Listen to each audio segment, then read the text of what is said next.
오늘 우리에게 주신 말씀은 유다서 1장 20절에서 23절의 말씀을 같이 읽도록 하겠습니다. 여러분, 요새 이제 택배를 많이 모두 다 시키는데요. 그 택배를 시킬 때 보면 포장이 참 아까울 때가 많습니다. 상품을 살 때도 보면 야, 이거 속에 있는 내용보다도 포장이 참 마음에 혹하는 경우가 많이 있습니다. 특별히 이제 의류나 또는 화장품 같은 경우를 보면 그 포장이 참 예쁘죠. 그래서 그것 때문에 이제 물건을 사기도 하고 이렇게 내가 구매하고자 하는 마음이 생기기도 합니다. 사람들은 이렇게 포장하기를 참 좋아합니다. 그리고 잘 꾸미기를 참 좋아합니다. 그래서 물론 그것이 이제 보기도 좋고 여러 가지 유익한 점도 많이 있는데, 우리는 신앙생활 가운데도 이제 그런 포장이 있는 것을 볼 수 있습니다. 앞에다가 뭘 붙이냐? 성이라고 하는 말을 붙입니다. 그래서 성의, 거룩한 옷, 성배, 거룩한 장, 성당, 거룩한 집, 그리고 뭐 성직, 거룩한 직책, 이렇게 성자를 붙이기를 참 좋아합니다. 그래서 여러분이 이제 그 세인트라는 영어의 약자가 붙어 있는 그런 일들도 여러분 이제 볼 때가 참 많이 있는데, 이제 이런 그 성자를 붙여서 꾸미고 포장하고 이런 걸 참 좋아합니다. 그런데 여러분, 이렇게 꾸미고 포장한 그 실체를 이제 우리가 그 벗겨서 보면 실제로 그게 그렇게 거룩한 옷이냐? 가운을 입으면서 성인가 또는 목사가 들으는 스토리나 이런 걸 보면서 거룩한 옷인가? 그 거룩하고 거룩하지 않는 것은 그 사람의 마음속에 있습니다. 그거를 알 수 있는 분은 하나님밖에 계시지 않죠. 사람은 옷을 입었으니까 거룩하게 보이고, 그렇게 걸어가니까 그 사람이 거룩해 보이고, 말을 그렇게 하니까 거룩해 보이고, 근데 실상은 어떤지는 사람은 알 수가 없습니다. 그래서 우리는 이 거룩하다, 거룩하지 않다, 속되다 하는 그 구분을 참 짓기가 어렵습니다. 그런데 사람들은 그런 성자를 여기저기에다 마구 붙이는 거죠. 그러면 거룩해지느냐? 그렇게 한다고 해서 거룩해지는 것은 아닙니다. 우리는 정말로 어떻게 하면 거룩한 신앙생활을 할 수 있을까? 이런 생각을 한번 여러 가지로 이제 이 본문 가운데서 이제 고려해 볼 필요가 있겠습니다. 어떻게 하면 거룩한 신앙이고 어떻게 하면 속된 신앙인가? 그런 것들을 이 유다 사도의 편지를 통해서 한번 생각해 보겠습니다. 이 유다서는 1장밖에 되지 않는 편지지만 굉장히 중요한 여러 가지 가치가 있는 그런 문서입니다. 야고보의 형제 유다 이렇게 말을 했는데, 여기에 그 야고보의 그 형제 유다라고 하는 말에 그 사람이 누구인가에 대한 확실성은 없습니다. 예수님의 그 동생들 가운데도 야고보도 있었고 유다도 있었고, 또 다른 뭐 우리가 알고 있는 가룟 유다도 유다고, 또 그 사람 중에서 어떤 사람인지 우리는 알 수가 없습니다. 근데 아마 그 예수님의 동생 그 야고보의 동생 유다가 아닌가 이렇게 생각을 하지만 그렇게 확실한 증거는 없습니다. 근데 여기서 중요한 것은 뭐냐면 그 마귀가 어디로부터 왔느냐 하는 그 근거를 정경에서부터 이렇게 그 내놓는 곳은 이곳밖에 없습니다. 마귀는 타락한 천사에게서 왔다. 그리고 이제 여기에 또 우리가 자주 들어보지 못하는 얘기가 있는데, 모세의 시체를 놓고 마귀와 싸웠다. 누가 싸웠냐? 천사장 미가엘이 그렇게 싸웠다. 그런 얘기예요. 그러니까 우리는 이런 그 우리가 영적으로 잘 이해해야만, 정말 성경이 함께하지 않으면 잘 알 수 없는 이런 부분들을 우리는 유다서에서 볼 수가 있는데, 그것이 바로 그 위경에 나오는 에녹스라는 그 서신에 대한 아담의 7세손 에녹 이런 표현이 있거든요. 그래서 에녹스라는 그 위경이 있는데 그 위경과 그 다음에 이제 모세의 승천기 이런 위경이 있습니다. 외경이라고 하는 것은 여러분이 아마 그 벤시라의 노래 또는 다니엘의 후반부에 있는 벨과 수산나의 노래 이런 부분들이 있는 게 이제 그 여러분 공동번역에 보면 카톨릭과 우리 개신교 공동번역에 보면 후반부에 있는 그 붙어 있는 것 그게 바로 이제 외경입니다. 외경인데 카톨릭에서는 그게 정경이고 우리가 보기에는 이제 외경이고 그 외경을 넘어서서 이제 증명이 안 된 위경이라는 거 있습니다. 바나바의 복음서 또는 도마 복음서 또는 베드로 복음서, 베드로의 묵시록 이런 여러 가지 서신 이런 그 위경들이 많이 있는데 그게 대략 한 6천 가지가 넘는다고 우리가 알려져 있습니다. 그 중에서 모세의 승천기 혹은 에녹서 이런 부분들이 이제 여기에 그 정경에서 근거로 삼고 있는 것을 여러분이 기억했으면 좋겠습니다. 자, 그러면 우리가 이 유다 사도의 그 편지 가운데서 우리에게 부탁한 거룩한 신앙생활은 어떻게 하는 것이 좋은 것인가 하는 것을 우리가 한번 생각해 보면, 먼저 우리가 이 성경을 읽으면서 여러분이 그런 것들을 많이 기억해야 될 것이 있는데, 저는 이 잠언서를 제가 새벽에 지금 한 몇 달째 계속 이제 묵상을 하고 있는데, 그것을 보면서 느낀 게 뭐냐면, 성경에서 말씀하신 바는 누구에게 말씀하시냐면 믿음을 가지고 있다고 하는 사람들에 대한 얘기입니다. 믿음이 없는 사람에 대한 얘기는 아닙니다. 그러니까 우리가 이 대상을 잘 알아야 되죠. 이 세상에 있는 사람들, 그런 사람들을 대놓고 또 우리가 만일에 절에 있거나 또는 그 이슬람 사원에 있는 사람들에게 가서 자, 믿음을 똑바로 사십시오, 거룩한 삶을 사십시오 이렇게 말하면 그건 맞지 않는 얘기죠. 그분들은 그게 무슨 말인지 모르기 때문에. 그게 아니고 예수를 믿는다고 하는 사람들 중에 잘못된 사람이나 부족한 것을 깨우치기 위해서 성경의 말씀이 있는 거예요. 대부분의 말씀은 바로 그렇습니다. 물론 세상에 아예 안 믿는 사람을 향한 말씀도 있지만 거의 모든 부분이 예수를 믿는다고 하는 사람들에 대한 얘기입니다. 예수를 믿는다는 사람들에게 대해서 어떻게 살아야 될 것인가, 그걸 이제 말씀해 주고 있는 것을 볼 수가 있습니다.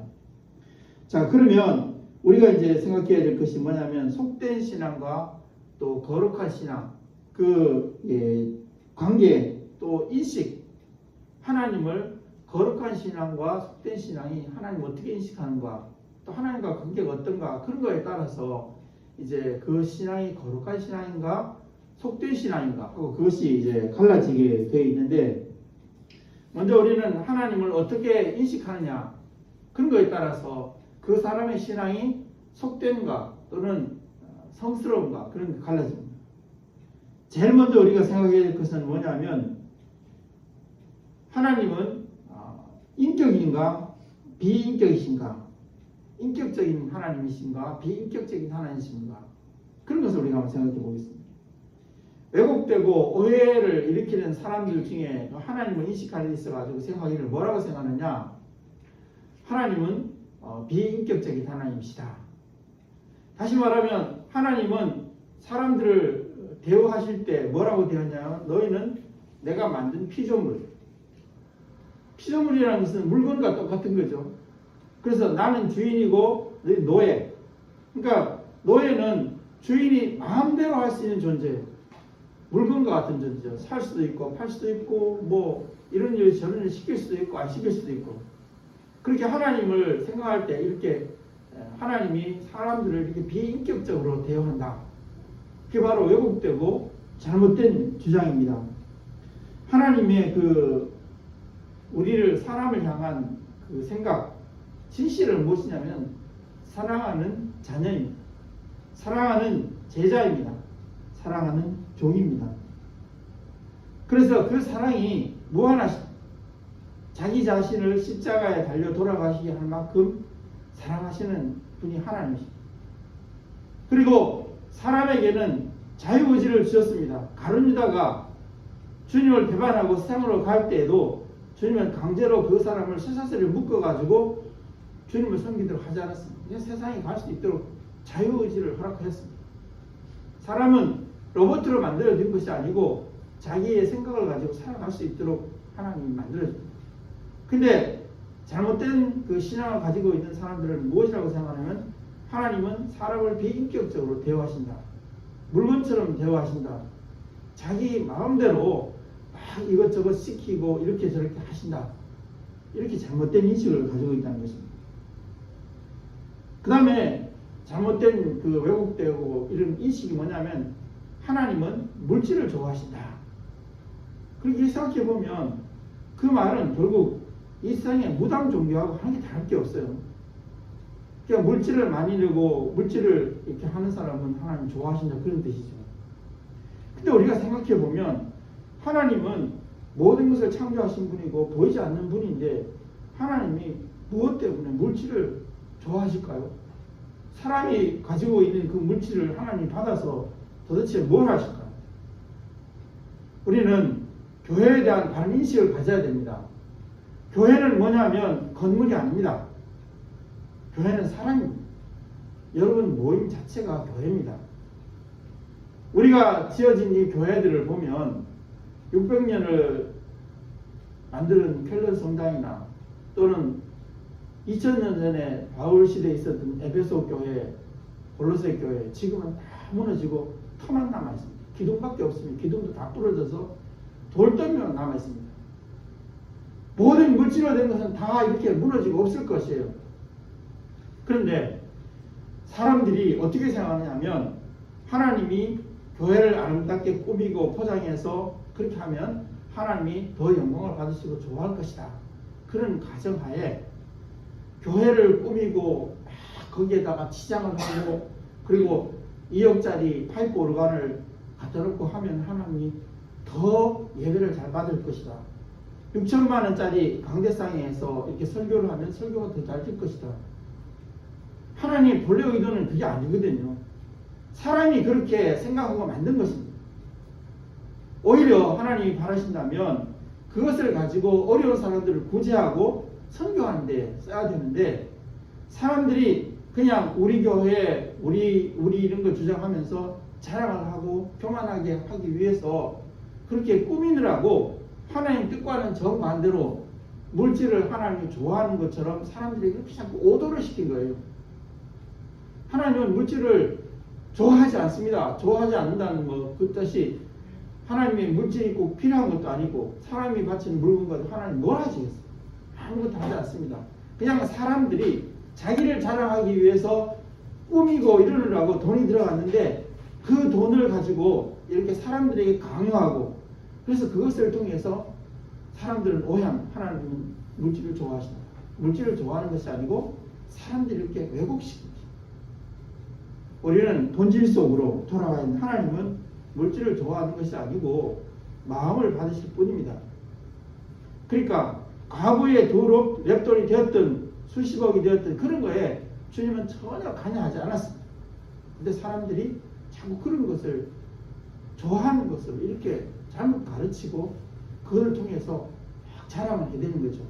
우리 교회는 우리 목사님은 우리는 막 이렇게 해가지고 거기다 바벨탑을 많이 쌓아가지고 그래서 세상 사람들로부터 교회를 배척당하게 만드는 그런 일들을 하고 있습니다. 가장 큰 문제가 되는 것입니다. 이제 그 밖에도 우리가 보면 잘못된 것이 뭐냐면 하나님은 참 인색하시다.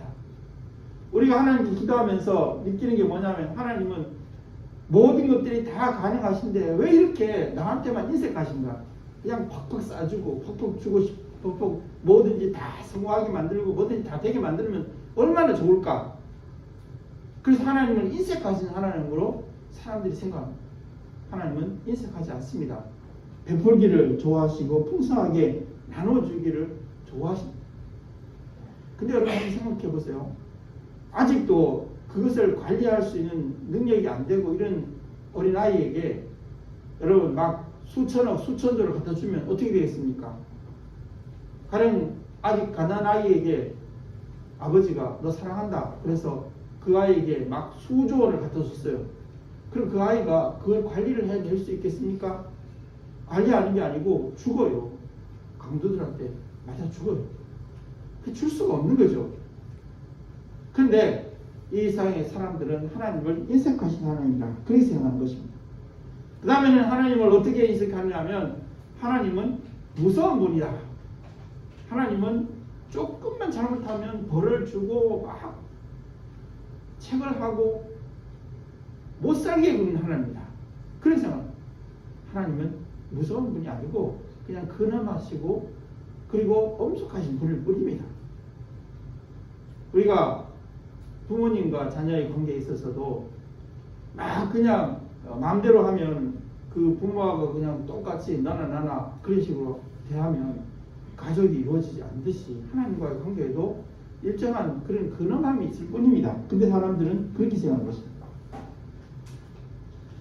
그 다음에 우리가 잘못된 그 생각은 뭐냐면 하나님은 부자만 좋아하신다.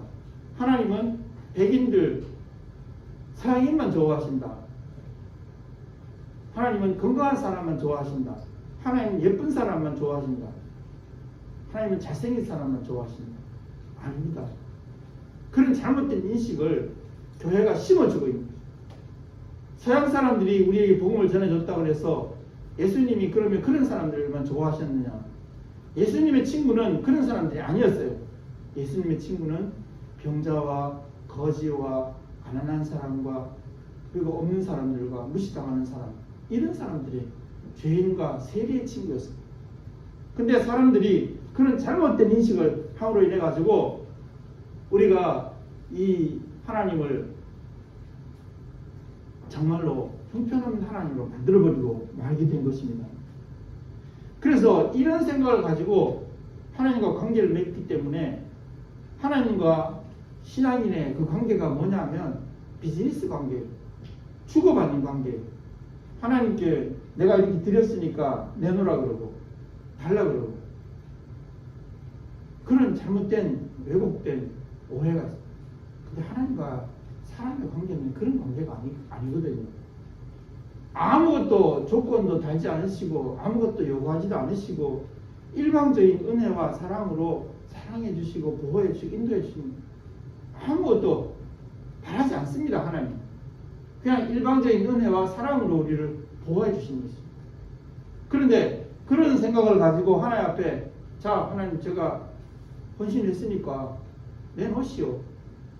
내가 이렇게 공을 세웠으니까 내놓으시오. 그렇게 생각하는 겁니다. 그게 아니고 하나님과 우리의 관계는 주고받는 관계가 아니고 그냥 하나님께서 보시기에 필요하시다면 무엇이니 다 주시는 관계. 내가 아하고 아프다고 말하기 전에 모든 것들을 다 아시는 관계예요. 서로 신뢰하고 믿을 수 있는 그런 관계. 그래서 우리는 이런 인격적인 하나님을 우리가 생각하고 그런 관계를 맺고 살아야 된다. 그게 바로 거룩한 신앙의 기초가 될 수 있다는 것입니다. 그러면 우리가 어떻게 하면 이런 거룩한 신앙생활을 할 수 있을까요? 먼저 자기 자신에 의해서 5가지, 또 연약한 형제들에게 3가지, 이런 것들을 이 본문 가운데서 우리에게 말씀하고 있습니다. 먼저 우리는 첫 번째로 자기 자신에 대해서 자신을 지켜야 합니다. 어떻게 지키느냐? 하나님의 사랑으로 자신을 지켜야 돼요. 여러분 우리는 세상에서 또 악한 모든 영적인 세력 가운데서 또 내 욕심 가운데서 우리는 자기 자신을 지켜내지도 못합니다. 그래서 패배한 가운데서 힘들어하고 어려워합니다. 또 한 가지는 내가 실패하고 연약해지고 이렇게 했을 때 좌절하고 실망해서 자기 자신에 대해 생각합니다. 나 같은 게 나같이 부족한 에휴. 그래서 책도자기 할 때 하나님이 우리에게 다가오셔서 말씀하십니다. 나는 너를 가장 사랑한다. 나는 이 땅을 창조하였고 이 땅을 섭리하고 있고 너의 모든 생애 그리고 이 땅을 떠나서 영원한 세계까지 너를 지키고 인도하고 있다. 그 하나님의 사랑을 생각해 보면 내가 좌절할 이유도 없고 절망할 이유도 없습니다. 세상이 나에게 무엇라고 말하든 그것과는 아무 관계 없습니다. 하나님의 사랑이 나를 지켜주시기 때문에 그렇습니다. 다른 사람이 나를 보고 바보라 그런다고 하나님이 너는 정말로 내가 사랑하는 자녀다. 근데 내가 왜 바보입니까? 너는 가난하다 그러는데 하나님이 너는 정말로 부유한 사람인데 내가 왜 가난한 사람입니까? 내가 왜 모자라는 사람입니까? 내가 왜 막이나 세상 사람들이 나를 보고 비웃고 멸시하고 조롱할 때 내가 왜 그런 것에 마음에 휘둘려 가지고 힘들어하고 어려워서 좌절하고 절망하겠습니까? 하나님이 사랑이 나를 지키고 있다. 여러분, 하나님의 사랑으로 자신을 지켜야 합니다. 그 다음에는 자신을 세워야 합니다. 거룩한 믿음 위에 서야 합니다. 우리가 어떤 믿음 위에 자신을 세우느냐에 따라서 거룩한 신앙이 되느냐 속된 신앙이 되느냐 차이가 있습니다. 여러분, 자기 자신을 자기의 욕심과 세상의 여러 가지 욕망과 이런 것들 위해 그런 것들을 내 믿음의 터전으로 세웠어요. 나는 부자 되고 대통령 되고 나는 이런 것 그런 것 하나님이 주실 것이다. 그런 것 위에 자기 자신을 세웠어요. 그런데 여러분, 대통령이 되고 나면 어떻습니까? 요즘에 여러분이 문 대통령이 처음에 촛불 시위를 마치고 나서 대통령 됐을 때 굉장히 그랬는데 지금 사람들이 하는 말을 들어보면 정말 대통령 하면 뭐하나 이런 생각이 들 정도로 마구잡이로 얘기를 하는 걸 들어보셨죠. 세상에 그런 믿음 위에다가 자기 자신을 세워봤자 그 끝날 때 보면 참 의미 없다. 그런 걸 우리가 느낄 때가 많이. 부자는 뭐합니까? 부자인데 세상을 떠날 때 보면 우리가 전에 삼성 회장 되시는 이건희 회장 들어갈 때 여러분 보셨죠? 재산이 10조가 있으면 뭐합니까? 그게 자기 자신을 정말로 거룩한 삶을 살도록 해줍니까? 아니죠. 우리가 정말로 거룩한 그런 삶을 사는 것은 거룩한 믿음 위에 서 있어야 됩니다. 그리스도와 또한 하나님의 뜻과 영생의 소망, 그 영원히 있을 것, 그런 것에 기초를 쌓았으면 그런 것은 내가 대통령이 되든 부자가 되든 가난한 사람이 되든 성공하든 실패하든 전혀 변함이 없는 그런 그 믿음인데, 그 믿음 위에 그리스도를 믿는 그 믿음 위에 우리 자신을 세워놓으면 전혀 흔들리지 않는 그런 거룩한 믿음이 될 수 있다는 것입니다. 그 다음에 우리는 기도해야 합니다. 기도할 때 성령으로 기도해야 됩니다. 우리는 자기 자신의 힘으로 자기 자신의 능력으로 기도해서는 안 되는 것입니다. 우리는 그 속된 기도와 거룩한 기도의 차이가 뭐냐면 자기 욕심을 이루기 위한 기도가 있습니다. 그리스도의 뜻을 이루기 위한 기도가 있습니다. 그것이 바로 거룩한 기도와 그리고 속된 기도의 차이가 되는 것입니다. 이제 그렇게 하다 보니까 하나님과 대화할 때 잘못된 인식과 이런 것을 가지고 잘못된 기도를 하다 보니까 하나님과 대화를 나누는데 하나님은 전혀 귀를 열지 않으십니다. 하나님 대화할 준비가 전혀 되어 있지 않아요. 전화가 연결이 안 된 상태에서 기도하는데 뭐라고 기도하냐? 혼자 독백이죠. 자기 혼자 하나님에 대해서 뭐라고 말을 하는데 하나님은 전화선이 연결이 안 돼 있어가지고 무슨 말을 해도 아무 의미가 없어요. 자기 혼자 그렇게 얘기할 뿐이에요. 일방적으로 그렇게 얘기할 뿐입니다. 그래서 그것 때문에 참 힘들고 어렵다 하는 것을 우리가 볼 수밖에 없습니다. 그러면서 억지로 때를 쓰는 거죠. 하나님은 지금 전화통을 놓고 있는데 억지로 나 혼자 막 내놓으라고 해달라고 때를 쓰는 거죠. 아무 의미 없잖아요. 전화라는 것은 전화선이 서로 연결이 되어가지고 의사가 전달돼야 되는 건데 나 혼자 독백을 하고 나 혼자 억지 주장을 하고 나 혼자 얘기를 해봤자 그게 무슨 의미가 있는 상대편의 의견이 전달이 안 되는데. 그런데 성스러운 그런 그 대화에서는 뭐냐면 그러면은 나의 의사와 상대편의 의사가 서로 교통이 됩니다. 상세하게 자세하게 교통이 됩니다. 의사가 전달됩니다. 나는 이러고 이래요. 너는 저러고 이게 연결이 돼야 돼요. 주님과 전화선이 연결되어서 이렇게 그러면 그 결과로 어떤 일이 벌어지느냐? 억지 속된 그런 기도를 하는 사람의 그 결과를 보면 하나님이 마지못해서 들어주는 것 같이 들어주긴 하지만 그게 그렇게 유익하고 좋은 건 아니에요. 마지 못해서 애가 막 그 내놓으라고 그래서 할 수 없이 주기는 주는데 그거 받아가지고 유익할 것이 없는데 하도 울어제키니까 하도 못 살게 구니까 그냥 주는 거죠. 그런데 하나님과 거룩한 기도를 하는 성령으로 기도하는 사람의 기도는 하나님이 들으시고 가장 유익한 것을 주십니다. 우리는 정말로 나에게 가장 유익한 것이 뭔지 모르죠. 나의 현재 형편과 나의 인격과 또한 주변의 모든 상황에 있어서 내가 정말로 가장 유익한 게 뭔지 몰라요. 그냥 내가 달락을 뿐이죠. 근데 하나님께서 이렇게 기도가 거룩한 기도, 성령 인도하시는 기도를 하게 되면 하나님과 연결이 되어서 지금 너는 지금 앞뒤를 잘 모르고 지금 주변에 돌아가는 세계 환경과 이런 걸 잘 몰라서 그러는데 너에게 지금 제일 유익한 건 이거야. 이걸 달라 A라고 달라 그러면 안 되고 B가 너한테 제일 좋은 거야. 네가 지금 B를 바라볼 때는 좀 약해 보이고 나에게 의미 없어 보이지. 나중에 가봐라. 이게 제일 좋은 거야. 그래서 그 기도의 응답이 제일 좋은 거를 나에게 주시는 거죠.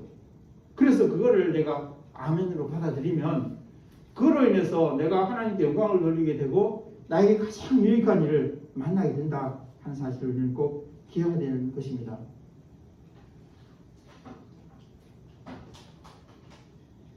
우리가 그 다음에 해야 될 것은 뭐냐면 기다릴 줄 알아야 합니다. 그리스도의 긍휼, 그리스도의 구원을 기다릴 줄 알아야 됩니다. 내 자신에게 해야 될 일이 바로 그것입니다. 구원에 이르는 그 긍휼을 기다릴 줄 알아야 되는데 기다리는 것도 능력이죠. 배워야 합니다. 실력을 키워야 돼요. 기다릴 능력이 없는 사람은 실패합니다. 그리고 조바심을 내다가 결국 자기 스스로 무너지고 맙니다. 더 이상 얻지 못하게 되는 것입니다. 그래서 우리는 기다리는 능력을 가지고 그래서 구원의 긍휼에 이르도록 해야 되겠다 하는 것입니다. 그 다음에 자기 자신에게 필요한 것이 뭐냐면 육체로부터 더럽힘을 입는 것에 대한 더럽힘 당한 일들에 대해서 자기 자신이 생각해야 될 것이 있는데 그 뭐냐면 내가 육체를 더럽히는 것은 정말로 거룩한 신앙생활에서 어떻게 해야 되냐면 미워할 줄 알아야 돼요. 내 육체를 더럽히는 것을 좋아하면 안 됩니다. 결국 나에게 불리한 것이에요. 그 다음에는 내 육체를 더럽히는 것에 대해서 두려운 마음을 가져야 됩니다. 그래서 우리는 잠언서에 보면 불을 가슴에 품고야 어떻게 타지 않겠냐. 삼손이 세상적인 그런 육체의 사랑을 꿈꾸다가 그 불에 타서 두 눈이 다 뽑히고 비참하게 생애를 마쳐 불에 탄 거죠. 우리는 그런 것을 유의해서 바라볼 수 있어야 되겠다는 거죠. 그 다음에는 믿음이 약한 형제들 향해서는 어떻게 되냐. 믿음이 약해서 믿지 못하고 갈팡질팡하고 우왕좌왕하고 겨우겨우 하는 척하고 이런 의심하는 사람들, 믿음에 의심이 있는 연약한 형제들을 구원해서 이끌어내야 됩니다. 그 다음에는 불 속에 이미 들어가서 정말로 험한 고통을 겪고 있는 그런 불 속 시험을 겪고 있는 그런 형제들, 자기의 그런 거룩하지 못한 신앙을 통해서 힘들고 어려운 가운데 있는 그 형제들, 그런 형제들을 불쌍히 여기고 건져낼 줄 알아야 합니다. 자기의 실수와 또한 이생의 자랑과 또 육체의 여러 가지 많은 것들을 이렇게 생각해가지고 거기에 탐닉하다가 그 속에 들어가서 사탄의 유혹을 받아서 이게 지금 믿음인지 선인지 악인지 구분을 못하고 신앙생활 하는 건지 안 하는 건지 구별을 못하고 그 속에 들어가서 고민하고 갈등하고 괴로워하면서 그러면서 이러지도 저러지도 못하고 한쪽은 세상에 발을 넣고 한쪽은 신앙에 발을 넣고 괴로워하는 그런 사람들을 건져낼 수 있어요. 그 다음에는 마지막으로 연약한 형제들 가운데 이미 육체를 더럽혀서 그리고 그것 때문에 참 큰 고통을 당하고 그리고 세상 사람으로부터 멸시를 당하고 살아가는 그런 사람들을 불쌍히 여기고 건져낼 줄 알아야 된다는 것입니다. 그게 바로 우리가 거룩한 생활하는 데 있어 가지고 자기 자신에게 해야 할 일과 또한 연약한 믿음을 가지고 있는 형제들 향해서 해야 할 일입니다. 오늘은 이 유다서를 통해서 거룩한 믿음과 또 속된 믿음에 대해서 말씀했습니다. 우리는 이 자기 자신에게 해야 될 일들을 잘 기억하고 연약한 믿음을 가지고 있는 형제들을 불쌍히 여겨서 함께 구원해서 우리가 거룩한 그런 신앙을 잘 유지할 수 있도록 해야 되겠습니다. 하나님 아버지, 이제 또한 주님께 주신 귀한 말씀에 따라 우리가 우리 자신들이 어떻게 살아야 될 것인가, 그리고 믿음에 연약한 형제들을 어떻게 긍휼히 여기고 구원할 것인가에 대한 귀한 말씀을 우리가 잘 기억하고 이제 하나님의 거룩한 성 행함으로 인해서 우리가 거룩한 신앙생활을 할 수 있도록 도와주시옵소서. 예수 그리스도 이름으로 기도하옵나이다. 지금은 우리 구주 예수 그리스도의 은혜와 하나님의 크신 사랑과 성령의 교통하심이 이 혼란스러운 마지막 때에 거룩한 믿음을 지켜서 구원에 이르기를 원하는 우리 모두에게 영원토록 함께 하시기를 축원하옵나이다.